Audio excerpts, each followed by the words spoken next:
guys. Happy Monday. I was about to say happy Sunday, but it's not Sunday. Just first, we wanted to wish everyone a very happy Labor Day weekend. Hope everyone enjoyed their day off if they had the day off, or if they called out sick, if they didn't have the day off but now do. And you had a wonderful day just spending time with friends, family, and those that you love the most. So hi, Lisa. Hi, Amy. Hi, Luna. Hi, Julie.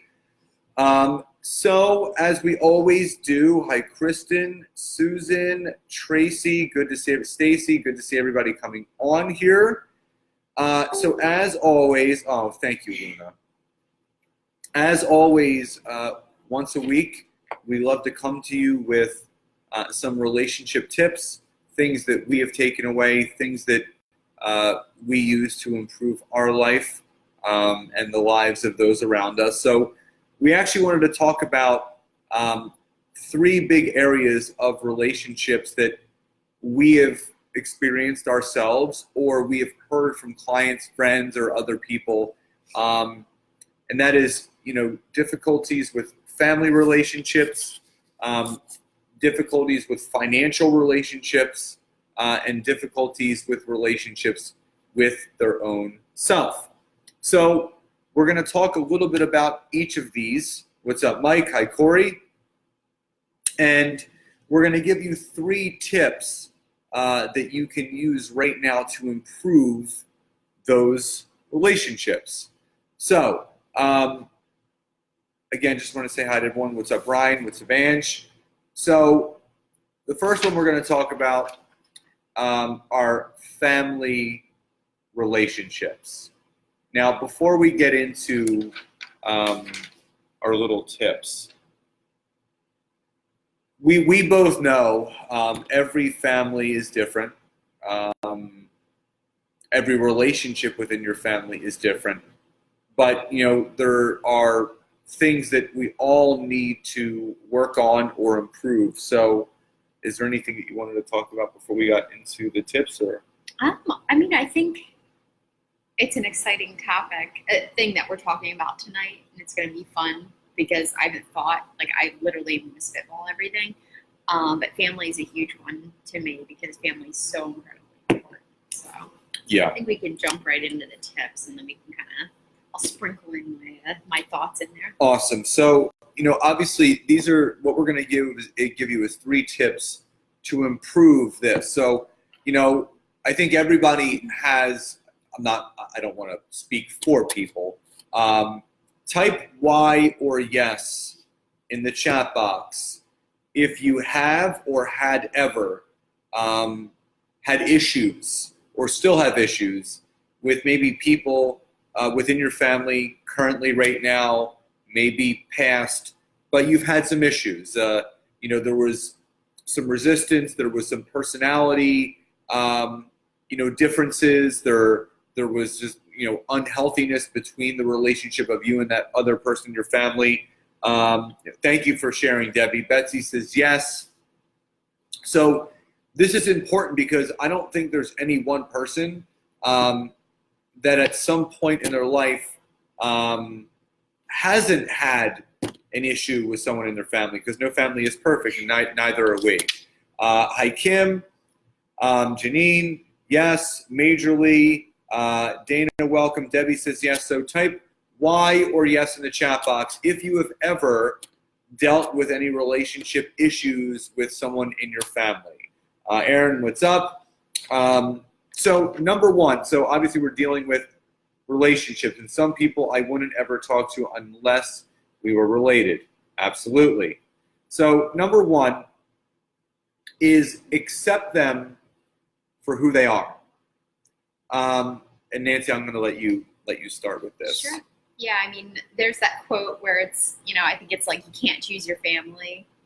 I don't know if there's more to that quote, but your family's your family, and there's some people out there who really have horrible, bad family situations. And there's people who have situations with their family. I think a couple people posted on here where you really wouldn't want to hang out with them otherwise. I was talking to Scott, and it's incredibly important, right? Like we need to protect our happiness and we need to protect like ourselves, right? We talk a lot about, you know, the 5 people around you that you spend the most time with are the sum of you pretty much. And if you have someone in your family who is not very happy and who might be a curmudgeon, who just will not change and causes you frustration and stress, the good thing is, in most cases, you don't have to spend all your time and energy on them. But one thing that you can do, which is our first tip, is accept them for who they are. I've spent so much time trying to wish and think that, you know, how I wanted the perfect family to be and how I wanted certain people in my life to be and everything. And guess what? You can't control everything and you can't change people, okay?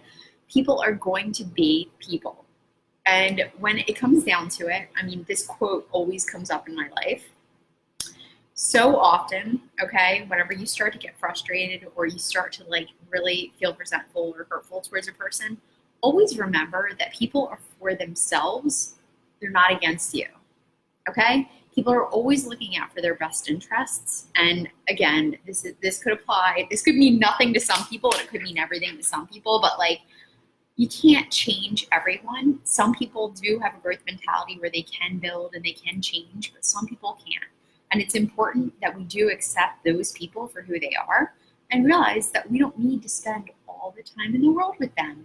And if you live in the house with them, you need to get out of that house, or you need to set your plans to, you know, shoot for the stars and kind of move forward. Because the thing is who you are around consistently stresses you out, it gives you anxiety, it creates and shapes who you are. So just remember who you surround yourself consistently. Yeah. And again, we can't choose our family, we can't choose the people in it, but we can choose how much time we spend with them. Oh, absolutely. I just want to say hi to Ben, Rosie, Hugo. Hi, Rhonda, Melissa, Perloff. What's up, brother? So, you know, again, going back to number 1, you know, accepting them for who they are.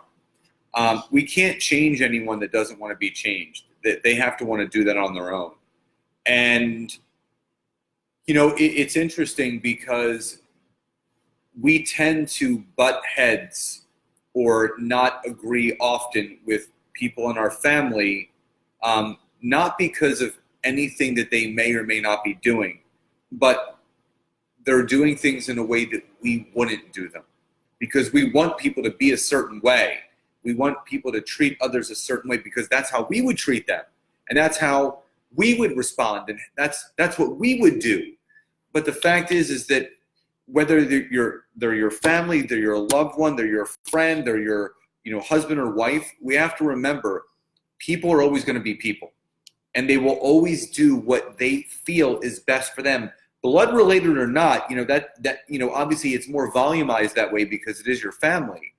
But accepting those people for who they are, it takes you out of the situation. It diffuses the emotion behind all of it, which will allow you to eventually maybe not have the best relationship with that person, but be at peace with that person. So number 1, accept the person for who they are. And Debbie says, I used to really let it eat at me how my sister would behave, but I realized she is who she is, and I don't have to hang out with her. I'm me, and she is who she is, bottom line. Absolutely. So, way to go, Debbie. Yeah. That's huge. And that is so incredibly important to realize that sometimes you get to that point and you're just so frustrated and you're like, why do you act like this? You know, or why are you not emotionally mature? Why can it, and you just get to a point where it's like, okay, all right, They're going to be who they are. And I'm going to move on. So I love that comment, Debbie. Yeah. So number 2 is talk to the person. You know, what we tend to do is if we're having an issue with someone, we'll talk to a friend, we'll talk to another family member about that person. And the last thing that we're doing is actually talking to that person because we see it as confrontation. You can go with this. Yeah, just the biggest thing that comes back to this with me is, you know, I've had a lot of leadership experience in coaching people and things like that. And the biggest like honestly, I always consider feedback a gift, but the biggest feedback and the most like impactful feedback you can give to a person, if they're consistently like this and they're doing something you're not happy with, make sure that you think of examples, okay? Think of specific examples when that person did something and what they said and how it made you feel, and tell them, okay? Because two things are gonna happen.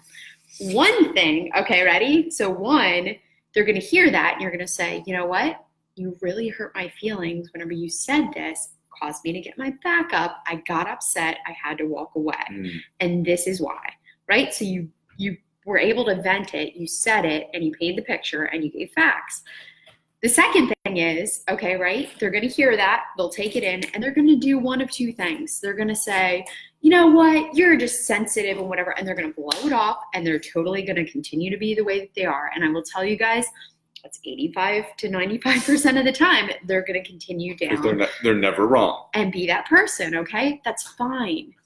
But then the second thing is maybe, just maybe, they'll actually take that feedback to heart and they'll go, you know what, next time I go to say something nasty, or next time I go to say something that might set them off, because they did tell me that set them off, I'm going to think twice about it. Yeah. So it's always worth it, because again, we're not promised tomorrow, we're not promised today. Like, it's worth sharing that feedback, telling that person how you feel. Because like Scott said, like, so many of us go to so many other people, but we never go to the source. And guys, we're not getting any younger. You know, life is going to continue to go forward. 5, 4, 3, 2, 1, give the feedback, okay? Just go ahead and do it. Be factual. And if you feel, okay, if this is a husband and wife, or if, you know, this is your aunt or uncle, or if it's someone who might be close to you, write down a couple notes about things that they said or something that upset you, and make sure that you're very specific. The more specific you can be, the better it is. And, you know, give the feedback, and whether it's over the phone, whether it's in person, just do it. And again, I told you, 90 to 95% of the time, they're not even going to change. See, Janine wrote something interesting. She says, my family disagrees with everything that I do. Yeah. Can I take that? Yeah, no, you have at it. Go crazy. All right. So here's my take on that. Family means so many different things to so many different people. You know, some of our best friends, you know, some of my best friends, some of Nancy's best friends, we consider family. You know, we're not blood related, but there's things that I would confide and talk to with one of my best friends than I would with someone in my family, and I'm not even close with some of those people. So when you say that my family disagrees with everything that I do, I'm just gonna be very blunt. There are definitely times, and Nancy talks about this all the time, that, you know, there's times in our life where we're getting kicked out of the nest, and where you're being forced not to make a decision, but you're being forced to put on your big girl panties or your big boy pants and say, you know what? I know my self-worth. I know how valuable I am. I know how great of a person I am. I don't really give a shit what other people think, including my family, because here's the thing. If we constantly allow ourselves to spend time with the people that are saying, Janine, no, I disagree, that sucks, you're terrible, that's a bad idea, you know, it's not going to work. I mean, and your life, your bubble, your influence is nothing but negativity and doubt and criticism. Where's that going to get you? So you diffuse. You accept those people for who they are. They're negative people, but in their eyes, they're just being themselves. So number one, accept them for being who they are. Number two, and what people tend to do, and this is what Nancy was getting at, was we don't talk to the person. So what happens is we internalize how we feel Even if we express how we feel, if I had an issue with someone in my family and I expressed it to Nancy, that still wouldn't do the job because I would just be expressing it to her.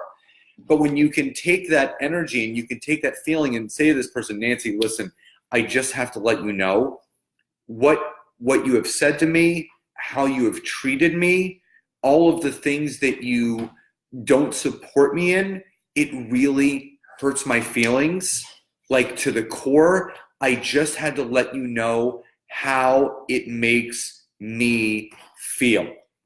Okay, so I just wanted to add in here, because Janine said agree, but so hard. To those who can't, and honestly, like I get it. There's some people in my life where it's really hard and I might not be able to give that feedback. I think journaling is incredibly important. I think writing letters. You had told me a little bit about forgiveness letters. Yeah. So actually writing a letter to someone and saying, you know what, this is how you made me feel. This is, you know, some things that happened and blah, blah, blah, blah. Basically writing it out, get it out, right? We hold so much inside of us. Okay, go ahead. Well, you know, so the forgiveness letters, it's something I do with some of my coaching where it's a practice. You never have to give the letter to the person. Mm-hmm. But some of the clients that I've worked with, you know, I figure out their triggers and their anchors of what's holding them back. And whether it's a mom, a dad, a sibling, a cousin, a spouse, whatever, you write a letter to that person, forgiving them for how they've treated you, things where they made you feel a certain way, or you know, how bad or whatever it was, you forgive them for all of it. And you can do whatever you want with the letter. You can give it to the person, or you can just have it for yourself. But when you can take it and get it out of your heart and put it onto paper, so you can, and you know, Robin Sharma talks about this, about cleansing your body, cleansing your soul of negativity. That's what this allows you to do. Exactly. And the reason why I say, I mean, the letter I think is amazing because, again, you can write it and you can choose to either give it to the person eventually or not. I've actually encountered, there's been a few people in my life where I've actually had to write down my feelings because I've been so overwhelmed, you know, by emotion. And once I'm able to calm down and write out exactly how I feel, because again, guys, facts are important, right? Because you want to give people examples. My mom says facts are friendly. Facts are friendly, but you want to give people real examples because when you get emotional, right, they always say your intelligence goes down and your emotion goes up, you know? Facts. Try to really write down how you feel, what things were said, everything, so that people are really able to take that in. But again, you don't have to give that letter to that person, but get it out. Yeah. Right? We retain so much, and we are so hard on ourselves sometimes, and we'll bottle things up, and literally all the time. Sometimes I'll tell him, I'm like, I need a really good cry. You know, like I need to watch a really sad movie and just get it out, because like I'm up to here with just like frustration or upset or, you know, being disappointed, but it's normal and it's okay. I mean, if you need to schedule a cry date or whatever, that's fine. Do it. We got one coming up, I'm sure, but like honestly, like if you don't do that, write it down. You know, write down things, and then you're able to share that, because, you know, I'm such an advocate of like, you only have one life. People die every day, and there's people you don't get to talk to, and there's so many things that are unsaid, but honestly, it's better if they are said, and whether they take it or whether they don't, it's better to get it out and let them know how you feel. So Debbie said something interesting. She goes, my problem is I take it in for a long time.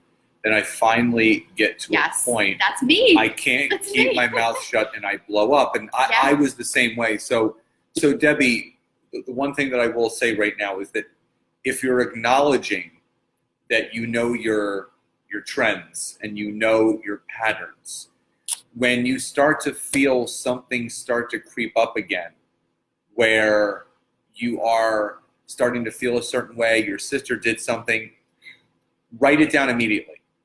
Grab your journal and say, today, you know, blah, blah, blah, said this and it made me feel this way. So you immediately get it out. You can choose to talk to her about it or not, but at least you've gotten it out, you've released it, and you can move past it. But also, Debbie, if this keeps repeating itself, you got to understand it's not you. And this is something interesting that I remember talking, and I've said this before, I was talking to my buddy Phil one time because I was having an issue with someone in one of my businesses. And I was complaining to him like, this person was making me feel this way and they were doing this. And he goes, dude, you're missing the point. He goes, you're not that special. He goes, people don't treat you this way. People treat everyone the same exact way. So if she's treating you that way, chances are she's treating other people in their life the same exact way. And I was like, holy shit, he's right. Because think about it. Yeah.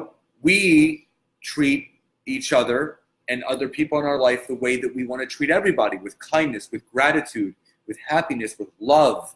So chances are, even though you're a family, they're not just treating you that way. They treat other people that way too. So understanding and really respecting that person for who they are and what they're doing. So I just want to say hi to all the people that have come on. Donna, Patty, Lisa, Tori, Tony, good to see you on here. Donna says hello. So third and final from this, this is going to be a good live. So third and final, I don't want to block you. To better family relationships, you can choose to be in contact with that person or not. So I know this might sound kind of dark, but the thing is, there's, my family life has never been perfect. It's still not.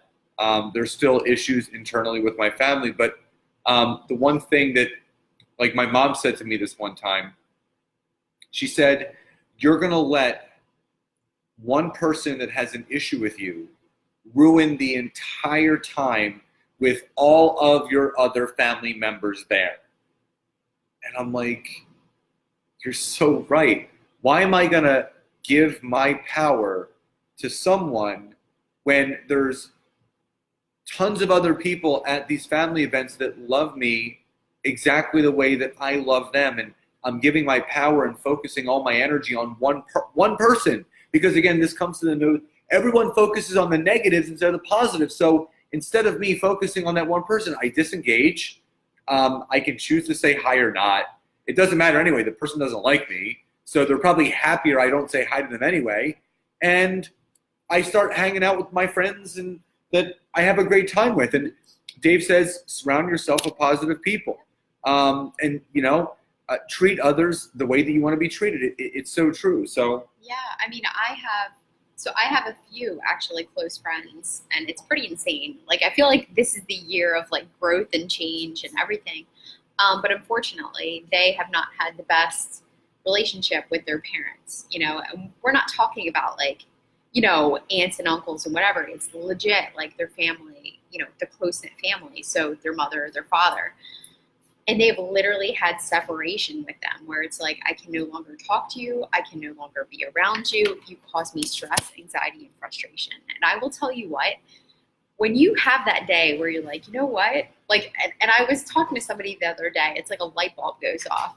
When you have that day, and if anybody wants to throw on, like, a yes or no on here, if you've ever had it, where you literally had that moment where you realize your parents are not always right, Like, so why are yes in the chat box if you guys had that moment, just people too. Right, where it's like, holy shit, my parents are not like, 100% right all the time, or, the end all be all for everything. And here's the thing, my parents aren't perfect, but it hit a day where I can remember whenever I was actually in my front yard talking to one of my parents, and I was like, holy shit, man, I gotta like start making decisions on my own, and I need to really forge my own path because my parents aren't always right, and I need to start bucking up a little bit and actually making my own decisions.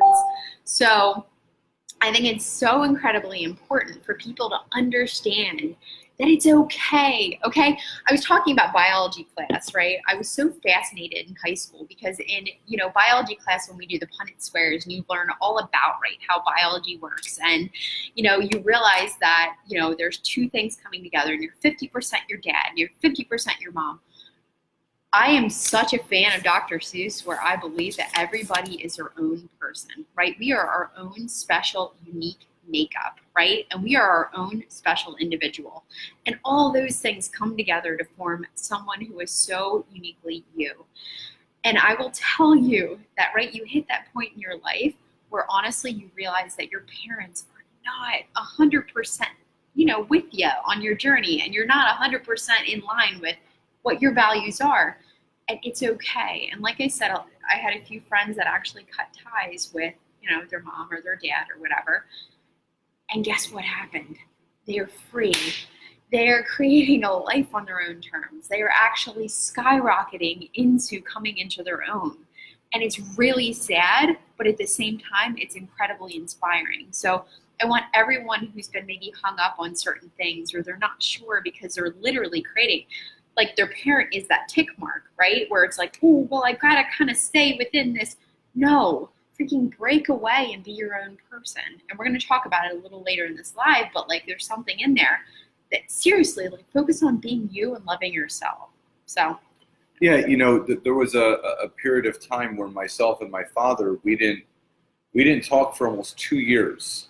And it was by my choice. I mean, he was my mentor. He was someone that I looked up to. He was my hero. And I cut him off. And we didn't see each other for almost 2 years. And I finally learned the importance of forgiveness and realized that holding on to that animosity and that anger from my past wasn't going to serve me, because it wasn't about me. It was hurting my son because he wasn't able to have a relationship with his grandfather, when I knew it was my own ego and my own issues that I just had to work through to move past what had already been done. And I remember calling my dad one day, and again, we hadn't spoken almost 2 years, and I just said, Dad, I love you. I forgive you for everything that's happened. I'm ready to have a clean slate and move forward, and I'll let you know when I want to, meet in person. And everything has been great. And, myself and my sister, I mean, that was probably about 3.5, almost 4 years ago. Blair and I actually took my dad out for like a post-Father's Day gift, and we took him to a nice dinner, and we took him to see his favorite band, Earth, Wind and Fire, who is actually one of ours. And we were sitting at dinner last night, the three of us, and we all had a toast, and we all said a little something. And I said to both my sister and my dad that it's so special, and it's whether you have this relationship with a sibling or a parent or a cousin or an aunt or an uncle, you have to recognize the rarity that it is for you to have a family member. Boogie Down is right. For you to have a family member as a friend, and my father and my sister are two of my best friends. And you might have an uncle. Nancy's very close with her family, whether it's aunts or cousins. It's more than like, these are people that they're your family, but you would also choose them as friends too. And, I was just saying to both my sister and my dad last night that I just feel so truly grateful that we can be out having drinks, eating steak, going to a concert together, having the best time, and knowing that not only they're my sister and my father, but they're also my best friends. And I can say the same thing about my mother. She's, she may be a very overbearing Jewish mother, but I'm grateful for that, because she would literally do anything for me. She would kill someone for me. She even told, she goes, if someone crosses you, I'll cut him, Scott. I'll cut him. So, I mean, I love her to death. And Tony says, love knowing others are learning this, teaching my children this. They are their own person, and I'm proud of them. That's wonderful. That's wonderful, Tony. So again, guys, the 3 things to better your family relationships. Accept those family members for who they are. I'm trying to figure this out. Talk to the person. Don't hold it in. And you can choose to be in contact with that person or not. So now we're going to move on to number 2, which are financial relationships. This is something really big. So type Y. Well, first, we just want to say thank you. This is like turning into like almost like a podcast for us. We're at 30 minutes now. Yeah, so sorry. no. We're not apologizing. We're going to go as long as we need to but we just want to acknowledge and thank you guys for actually staying on here. Take notes with us. Write these things down. Put them into practice tomorrow. That's why we make these. So type Y or yes if you feel you could have a better relationship with money. Not so much increasing it, but you really feel that your emotional relationship, your personal relationship with money is not where you want it to be. Who wants to improve it? Y or yes in the chat box if you're looking for improvement financially. Jane says yes. Betsy says yes. This is important because when you can acknowledge there's an area, and I want you guys to write these down as we go through it. So the number one tip of how to improve your financial relationship. Number one, make a budget. Make a budget or stop buying shit. So many people waste money every single month on stupid shit that they don't need. They're never going to use. It was so, I gotta share the story. So, Nancy and I are living together now. And, we're talking about eventually getting a house. So she said we were walking back from getting coffee the other day. She goes, so I got a question for you. And I'm like, what's up? She goes, so the stuff that's in your apartment, is that all you have? And I'm like, what do you mean? She goes, well, you have a bed and some end tables, a couch, 3 chairs, and a TV. Is that all you have? And I'm like, yeah. I was thinking he had a storage unit. I'm like, yeah, that's all I have. She goes, it's kind of weird, but she goes, it's also kind of nice because you don't have a lot of stuff. And I'm like, I remember, and I used to have a ton of shit. I used to buy a new watch every month. I literally had 30 watches at one point. I watched this great documentary called The Minimalists.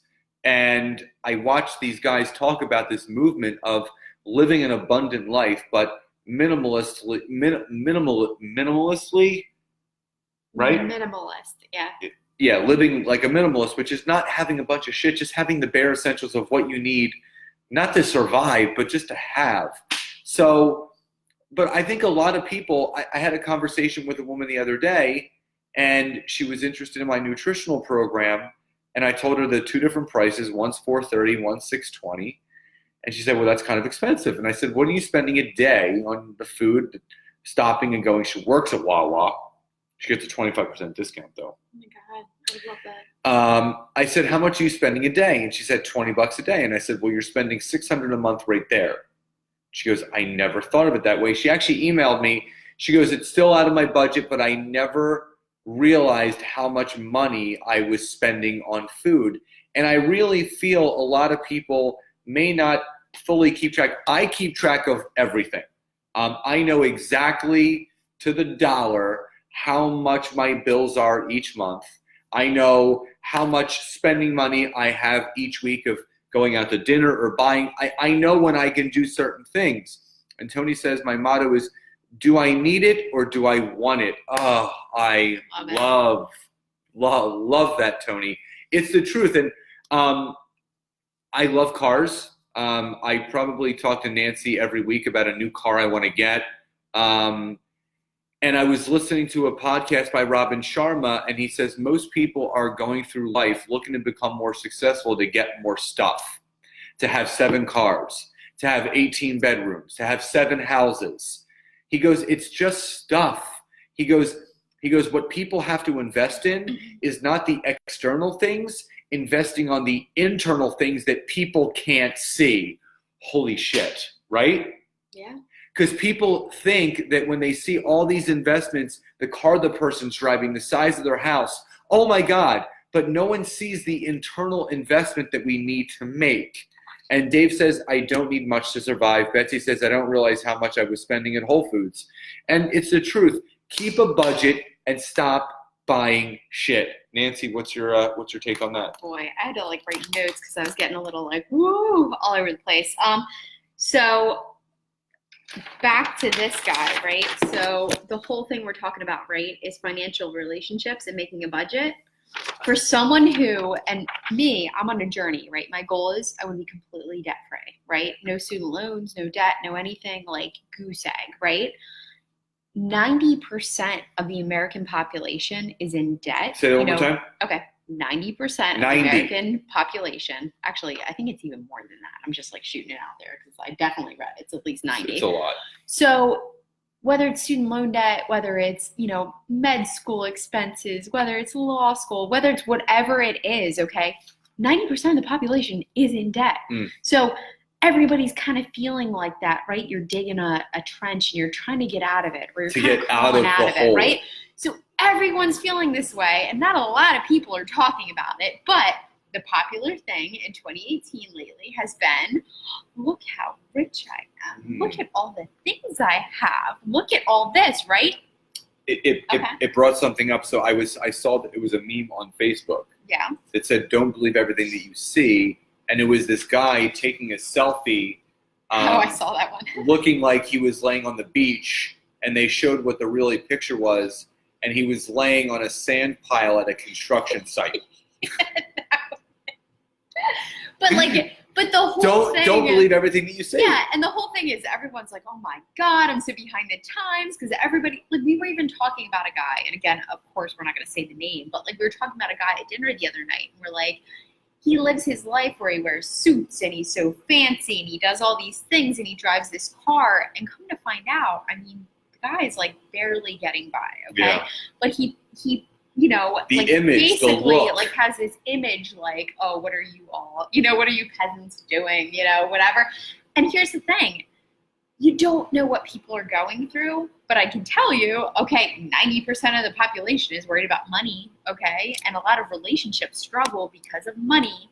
So one thing that I have started working on, and it's always been a leadership thing for me, and it's always been something I've always made kind of my rock.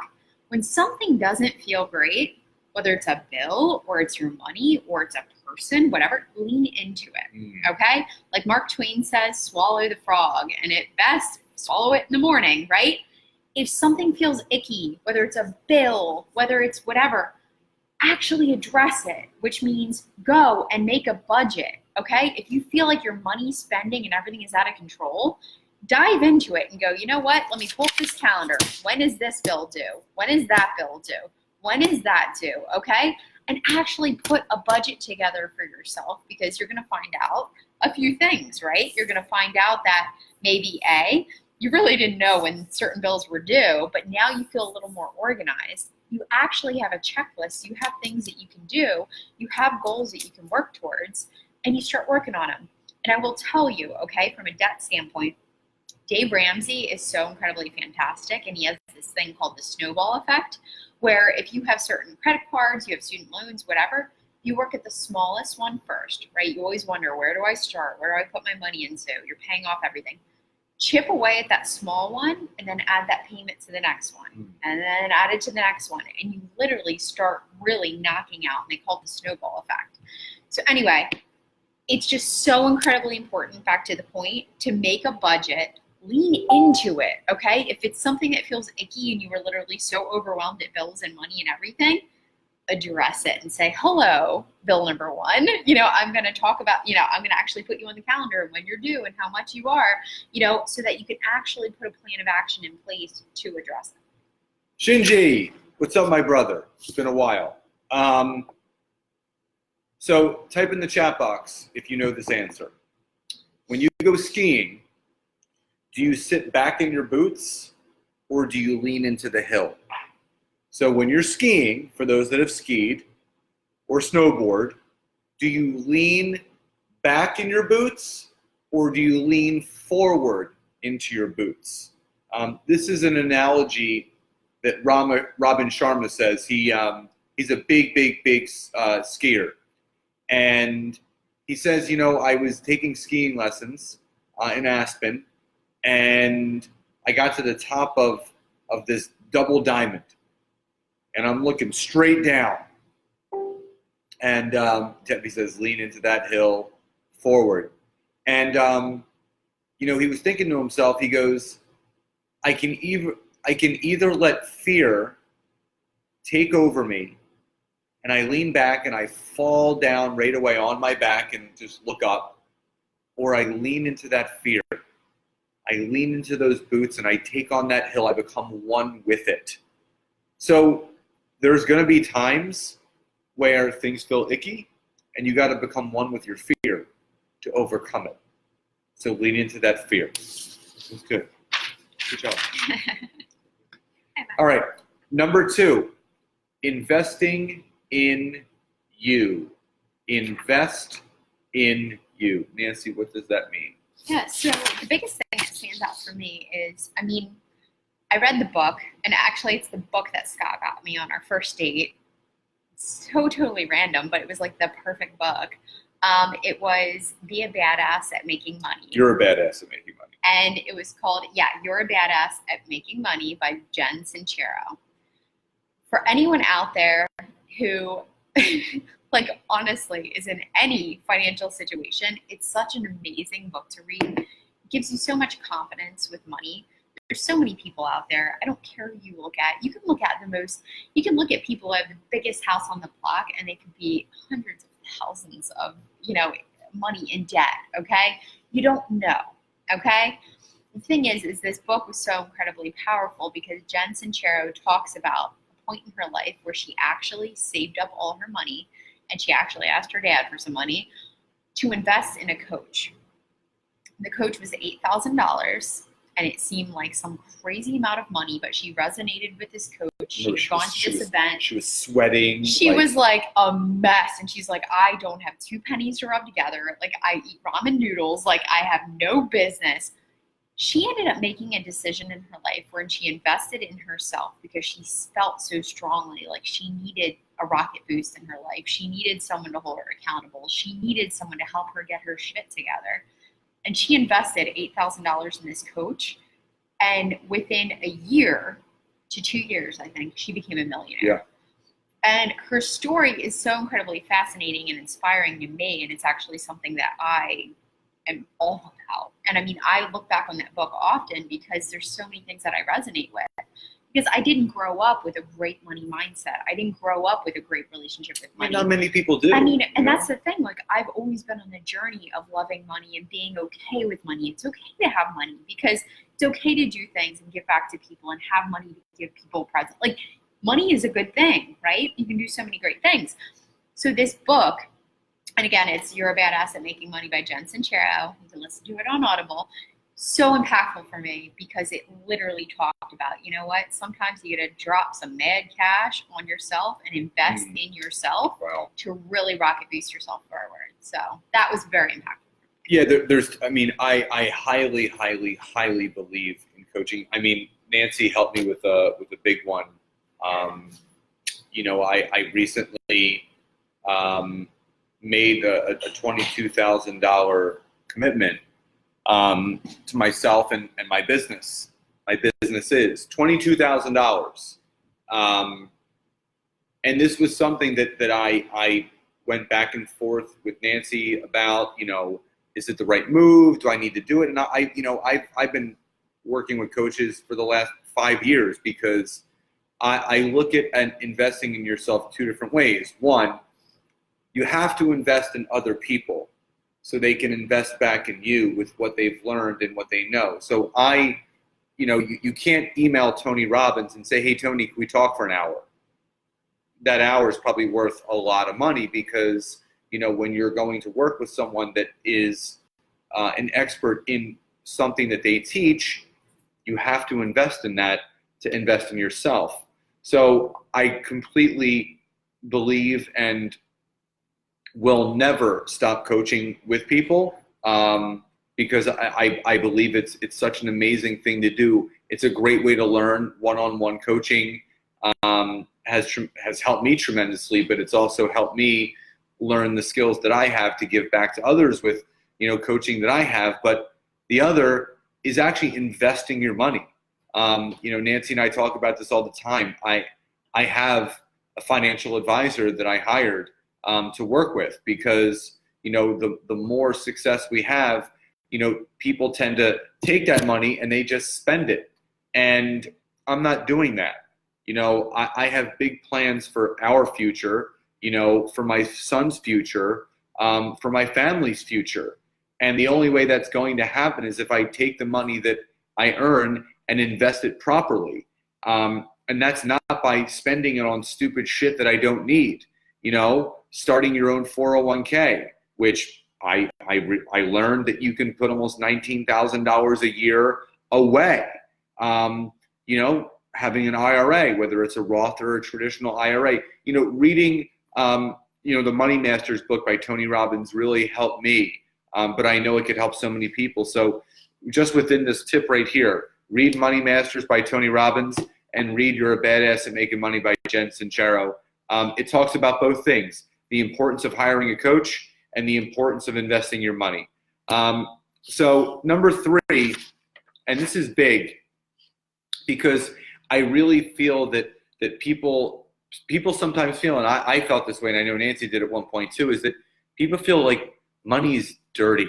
It's a bad word. It's not right to have a lot.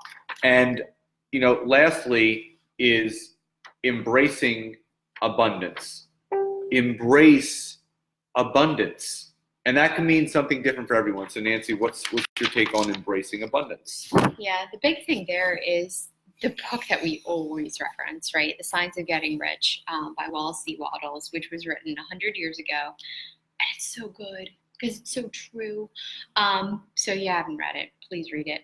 But anyway, we talk about money. And actually, Jen Sincero's book is stemmed from The Science of Getting Rich, which is pretty cool because she references it. And this is kind of the foundation of what she wrote her book and kind of formed her life on. So it talks about how, right, we read that money is the root of all evil and whatever. But guys, money doesn't grow on trees. Yeah, but okay, money is the root of all evil, right? Like, no, bad people are the root of all evil, right? Money is not bad, and we're raised, and so many people are raised to think that money is such a bad thing, and talking about being rich or having money is like a bad thing. And again, I know we refer to like 2018 being the year of everybody's rich and whatever. No, the whole point is it's okay to have money. It's okay to make money. And guess what? There's more money out there in the entire world, right? There's so much abundance, and there's so much out there for every single person, right? There's so much out there. Why wouldn't you want it? Okay? Money can help you do so many amazing things in your life, right? It can help you travel. It can help you live your life to the fullest. It can help you impact other people's lives, okay? Having money, being able to give to other people and actually live life on your terms and not have to work every day and be able to actually do things that really matter to you. Oh my gosh. Anyone in the right mind, if they said they didn't want that, I don't know. I mean, it's crazy to me, right? So it's okay to want money. In fact, Jen Sincero says, put money all around your house or put dollar bills or here and there. Look at money, get comfortable with money. Money's good, right? It's good to come in your life. She even talks about spending a little here and there. Just get the flow of money going and be okay with it. And I will tell you, I can't actually explain it because I've been on such a crazy journey with money like myself and becoming okay with it and everything. Something happened in the last few months where I went to entirely stressing about money all the time, right? My accountant, my this, my that, the money and whatever. I don't care anymore. I'm literally on a plane where I'm like, everything's amazing. There's so much money to be had. Who cares about this? Because it's all figure outable, right? We can figure it out. Whatever comes my way, it'll all be okay. And I can tell you, so many people out there who are facing debt and problems and student loans and debt, credit cards and this and that. I can't even tell you how many people I've talked to and motivational speakers, Jen Sincero, people who were over $150,000 in debt plus, okay? And they were able to focus on what they really wanted to do and work towards it and stay focused because there's more money out there for everybody. And it's possible to really move forward. So moral of the story is these books are really fantastic, but don't be afraid to make money and have money come into your life and want money to come into your life. It's possible. It's happening every day, and it happens to people, whether they're smart, whether they're dumb, whether they grew up in a poor family, whether they grew up in a rich family. There's no difference. Like, I was listening to a podcast, actually. It was a Michelle Obama, and she was talking about, and she said something so incredibly impactful to me. And I'm not political, guys, but she just happened to be on the podcast, and I was really inspired by her words. She talked about how many people actually use their pasts and their childhood and everything as such a pain point. Like, oh, well, I grew up in a rough family and I was poor and I was this. And she said, don't use your growing up like as excuses for why you can't do something. Mm. Like, embrace them and appreciate them because they've made you that much stronger to get you to where you are. Like, so many people, and she used the example that like she went to a really good school and she grew up in a really poor neighborhood. And she actually said that she got her first like bad grade, and like a kid over here who was extremely privileged and had everything handed to him got his first bad grade. And she said, you know what? I brushed it off because I'm used to disappointment, and I carried forward and I freaking crushed it. And she said this guy over here was so like, he had never received bad news in his life, you know, and the feedback was so devastating to him that he stewed on it and he handled it way differently. Don't let your past be a burden to you. Let your past be a stepping stone to get you further and further up to where you belong. Because you know what? Rear view mirror syndrome. I love that. I'm telling you. Oh my God, I love that. Yeah. Like, seriously, use it as a perch, right? I've actually had, so I shared with Scott, and I swear I'm going to write a book on it, but I rent out a couple rooms in my house, the house that's back in New Jersey. And the people who have moved in have been so incredible because a lot of people, and a lot of the people who have been the most successful and amazing people, and these people rent my rooms. I live near Princeton, so I have a lot of like amazing, fascinating, fantastic people. She likes yeah. So anyway, a couple of these people who are PhD, who are incredible, phenomenal, whatever, came from incredibly rough upbringings, right? Family didn't have anything. One person was actually in an orphanage. Insane stories, but they are literally some of the most successful people I've ever met in my life. So the thing is don't let your past define your future. Use it as a stepping stone to get forward and get away from, you know, that, and use it to be that much stronger. Yeah. So funny thing, my dad got this for me for my birthday a couple years ago. I was walking down the street one day and this woman stopped me. She goes, I get it. I see what they did there. Kale, Yale.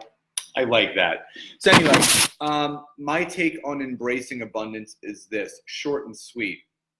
If you constantly say out loud, I can't afford that. I'm living paycheck to paycheck. How are things? I'm just getting by. Things are okay. It's paying the bills. That is all your life is going to be, because what you're doing daily, weekly, monthly, and yearly is just fulfilling that tank that you're putting out there. So if you want to create more abundance, you have to start doing something different or doing more, because you're not doing there. It's not that you're not doing enough, but what you're currently doing is only allowing you to pay the bills. It's only allowing you to earn paycheck to paycheck, because it's not that you're not any less skilled. You're just in a job that's not paying you what you're worth. So if you want more, you got to go get more. And once you change that story. Once you change that story, that you deserve all the money in the world, that you are worth every single penny, you're not, when you say, I will be able to afford that, I am not going to live paycheck to paycheck anymore. I am not going to just get by. I'm not doing this to pay the bills. Like, for me, I can't tell you, it's so nice when, my bills come in, that they don't even affect me anymore. I just pay them. When we go out to dinner, it happens more often than not. We'll go out to dinner, the check will come, I'll take out my card, I'll put it in, I'll give it back, and they're gonna be like, don't you wanna look at the bill? I'm like, no. They're like, are you sure? I'm like, yeah, go charge it. So when you have that kind of relationship, when you're confident in every aspect of your life, when you know about the law of attraction and attracting abundance and wealth because you know you can achieve it when you put your mind to something. My dad and I were walking down the street yesterday after lunch, and he had an idea. And he told me about his idea. I'm like, it's not a bad idea, because back to the science of getting rich, ideas lead to thoughts, which lead to feelings, and when you have an emotional connection to the feelings of the thoughts of the ideas that you have, that's when you live in creation. When you create everything. You create abundance, you create love, you create fulfillment, you create prosperity. So when you change your story, change your language, you change your life. Is it my turn? Yeah, you wanted to say something. Yeah, we're going on like almost an hour here. But no, so I wrote down in my little notes because, I obviously just sparked a couple things in my head. There was a sociological experiment that was actually done on blue collar workers. And these are people who every day live their life. Okay, they were making minimum wage. And this is a true study. Making minimum wage and every day doing the same thing and just getting by. And what happens is the body, the mind, everything falls into this crazy cyclical thing, right? Where it's like you're just getting by, so you can't get out of the weeds. Like you're in the weeds and you can't get out. And I read this paper and it has affected me for like forever. Because it's so crazy and it impacts so many people, and it's not just blue collar workers, but it's people who literally get in this rat race and get in this like way of thinking where it's like, I'm in this bubble, I'm living this life, I'm just getting by, and this is what's happening, and this is what time.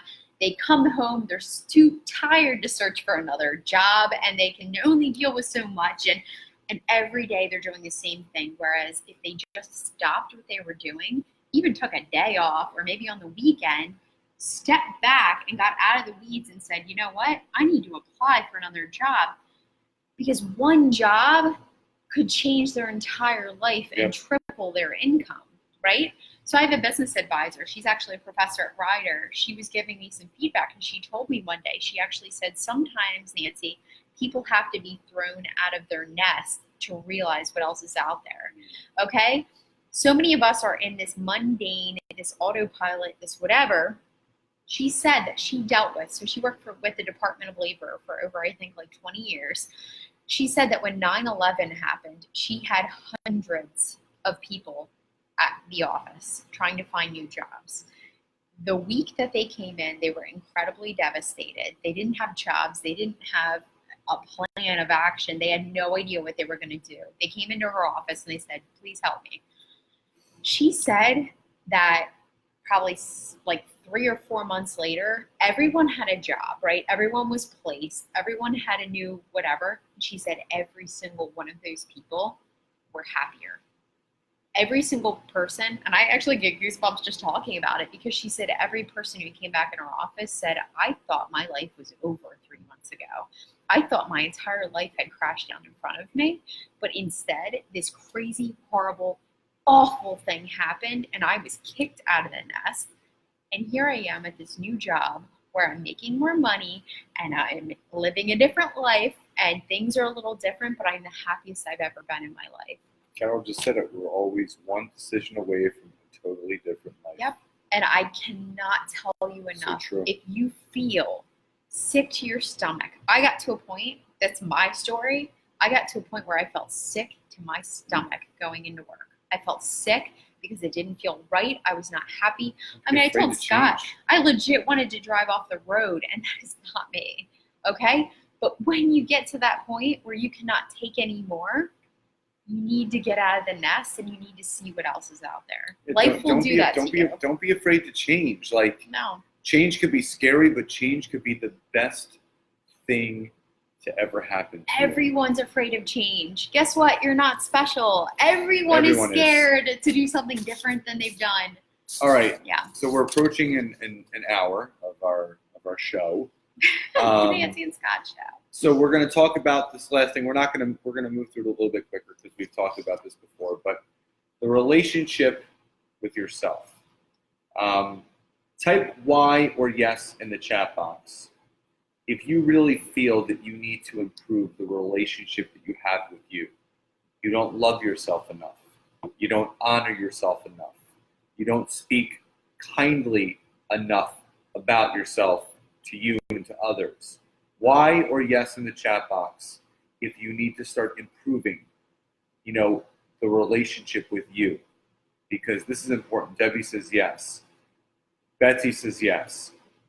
So number one, what you can do is start a gratitude journal of 3 things that you're grateful for, and also 3 I am statements.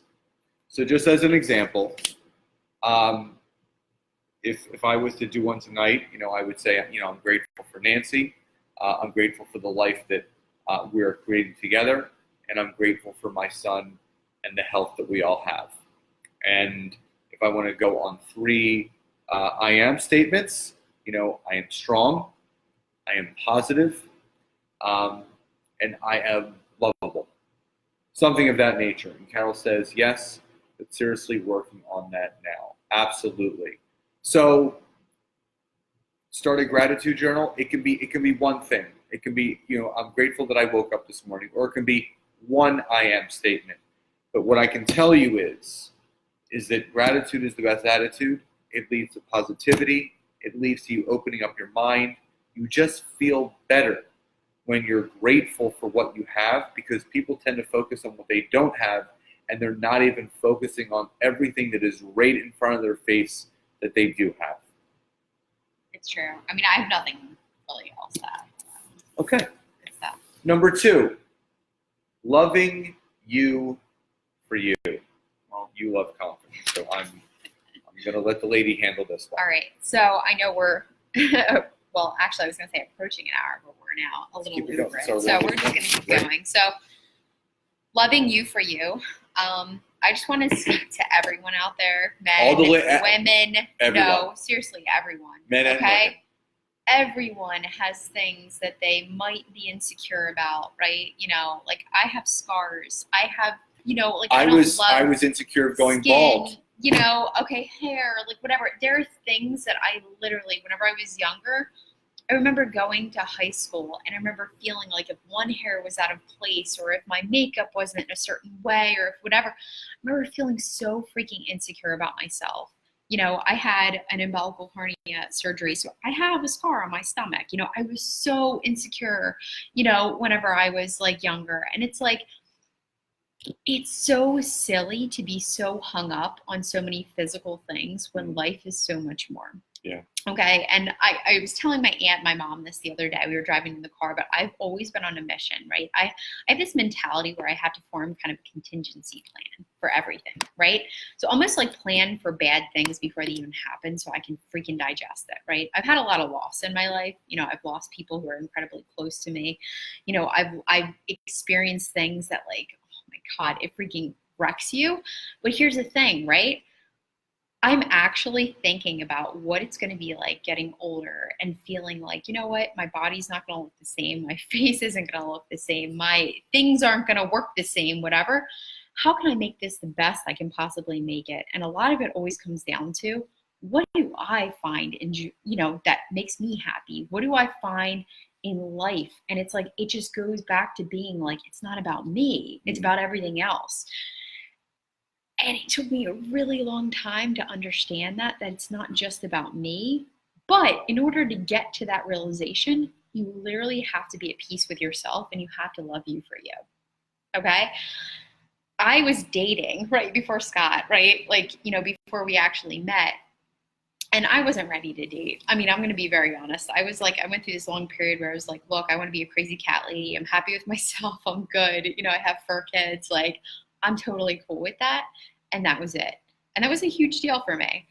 But I had to get to a point where I was like, you know what? Not every single person who I meet in my life or I go on a date with or whatever is going to like me, right? Not everyone's going to like me, but I can at least like me, and I can actually love me and understand that I am so incredibly cool and wonderful, and everything about me that I don't like, I can kind of work on, right? But I really embraced myself, and I freaking had like this, you know, when the Grinch like grows his heart, like, you know, multiplies in size. It was like that for me, where I was actually like, holy shit, I'm actually a really cool person. If somebody doesn't like me, that's okay. That's their loss. You know, it's like whatever. And it would like, it really hit. And two things happen. I would say two things happen, right? One, not only did I love myself and I was actually at peace with myself, and I was like, you know what? If I'm not with anybody, I'm freaking happy as hell because I'm super cool and I love my life. And two, it made me extremely picky with who I ended up with, because whoever I was going to end up with was going to have a growth mentality, who was going to ride with me, you know, like we were going in the Ride or same die. direction. It was going to be a kind, gentle, sensitive, wonderful individual, because that's what I deserved. And then, you know, here came Scott. So the thing is you have to love yourself, love you for all the imperfect craziness. Honestly, some of the most attractive people, okay, aren't that pretty, aren't that physically attractive, but their personalities, their confidence, everything always shines through. Yeah.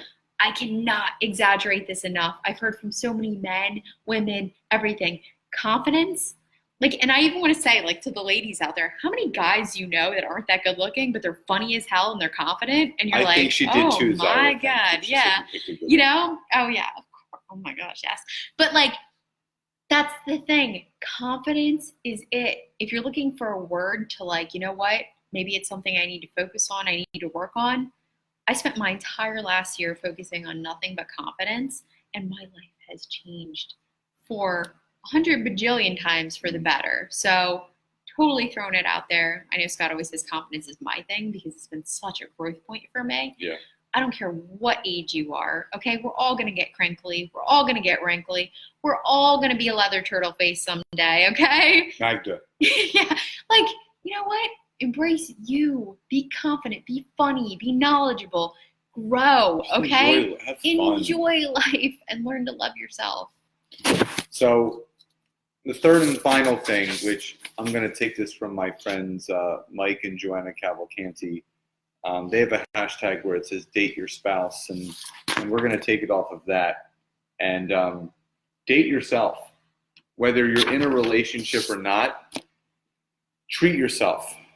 Go out to lunch by yourself. Go out to dinner by yourself. Get some coffee by yourself.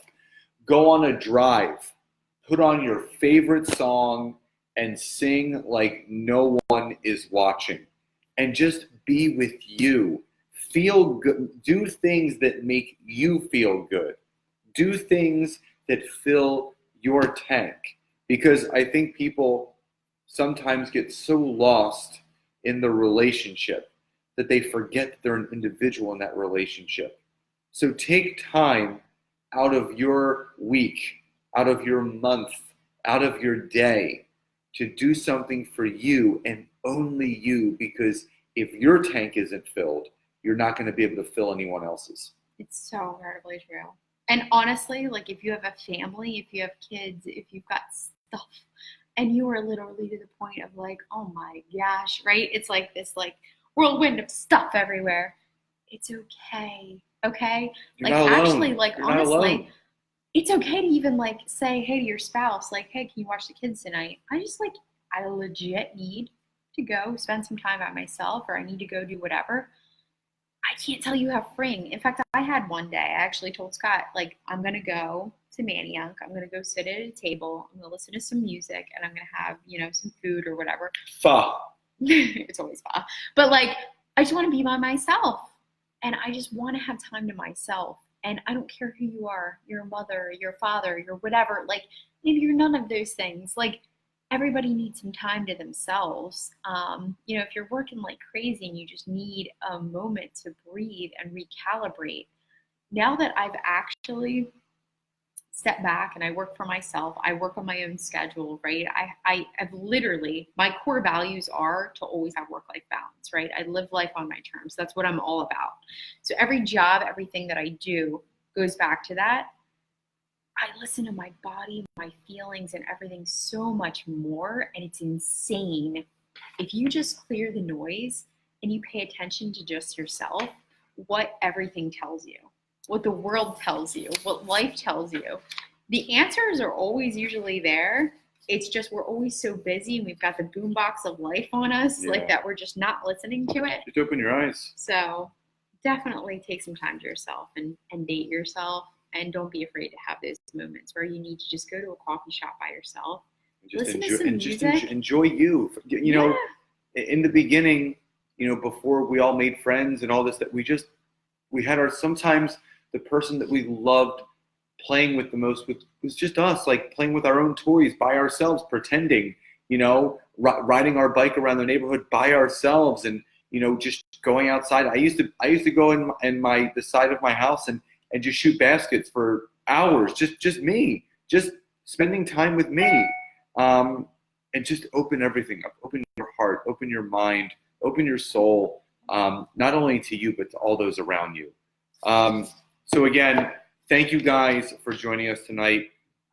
We appreciate you for not even just popping on and off, but those that stayed with us this entire time.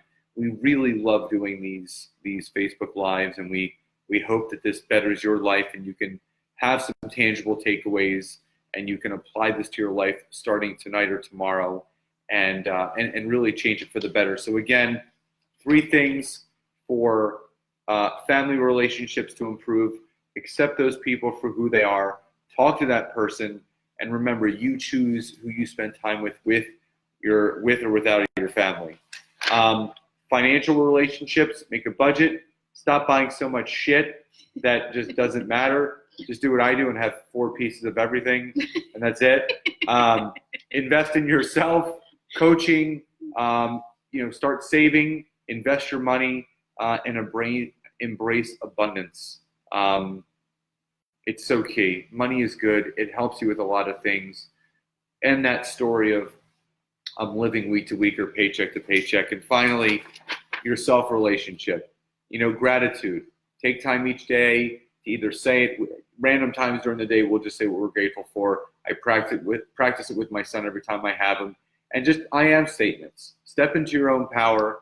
Love you for you, and date yourself. So on behalf of myself and Nancy, enjoy the rest of your Labor Day. Everyone have a wonderful, wonderful rest of your Monday evening. And if there's anything specific that you would love us to talk about relationship-wise, drop it in the comment section below, inbox either one of us, and we would love to do a talk on it. So much love, much gratitude, and appreciation to all of you. Enjoy the rest of your nights, and we will see you next time. Bye, everybody. Bye.